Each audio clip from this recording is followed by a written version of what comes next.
आज के संकेतों के साथ।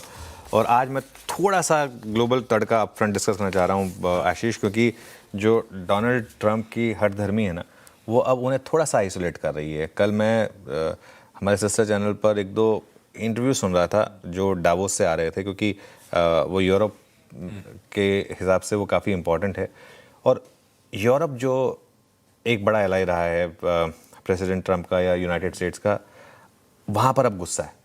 वो जो ग्रीनलैंड को लेकर एक जिद उन्होंने लगा ली है ना, अब उनको लग रहा है कि डोनाल्ड ट्रंप को ना दोस्त नहीं चाहिए, उन्हें सिर्फ वो जैसे चाटुकार होते हैं ना, जी हजूरी वाले जो, और जी हजूरी कई जगह चलती भी है वैसे, तो वो उनको लगता है कि ये यही इसी से काम चलेगा। जैसे पाकिस्तान यही कर रहा था ना, वो जाके उनकी गोद में बैठ गया था कि हाँ आप ही ने कराया सब कुछ, तो उनको वही चाहिए। और दिक्कत की बात ये कि जो जी हुजूरी कर रहे हैं मार्केट होने की चल रही है ना। खैर एनीवे, देखिए अगर ट्रंप ग्रीनलैंड पर अड़े रहे तो नाटो टूट सकता है। मैं ये बात अपफ्रंट क्यों डिस्कस करना चाहता हूँ, क्योंकि from our point of view I think अब तक हमारा स्टांस एकदम सधा हुआ रहा है।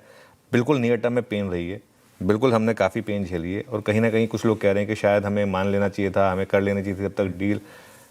आई एम श्योर कि जो हमसे ऊपर लोग बैठे हैं वो कुछ ना कुछ सोच के ये सब कर रहे होंगे, लेकिन जो बदले जियोपॉलिटिकल माहौल है ना, उसमें हमको थोड़ा सा अपने कदम संभाल कर रखने होंगे, क्योंकि अगला 4-5 साल ना जियोपॉलिटिक्स कंप्लीटली चेंज होने वाली है। तो मार्केट को आई थिंक अब तक उसके बारे में शायद वो रियलिटी प्राइस में नहीं है अब तक, तो उसके हिसाब से आई थिंक हमें थोड़ा सोचना होगा। और एक चीज़, जैसा कि आपने सुबह सुबह रिमाइंड कराया, अभी तो उनको सिर्फ 1 साल पूरा हुआ है, अभी तो 3 साल बाकी हैं, तो 3 साल बाकी हैं।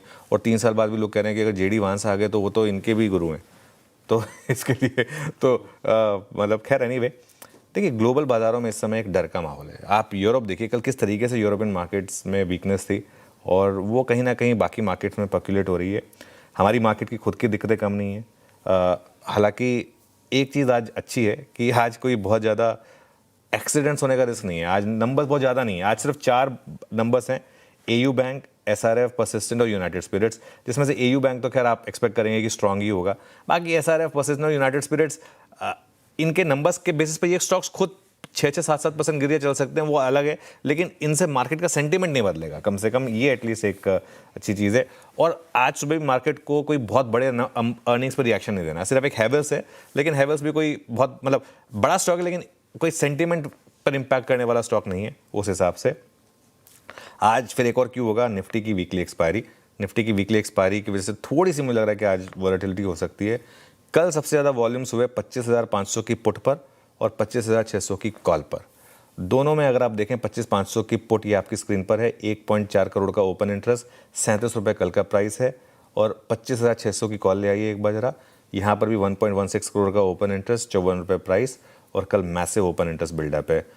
आप दोनों के प्राइसेस को अगर जोड़ दें, अगर किसी ने कल ये दोनों ऑप्शन बेचे हैं और उसका अगर पेन पॉइंट निकाल लें, वो कहाँ पर आएगा, जब तक ऑप्शन राइटर के हिसाब से 25,410 से 25,690 में निफ्टी है, तब तक ये एक सॉर्ट ऑफ रेंज है।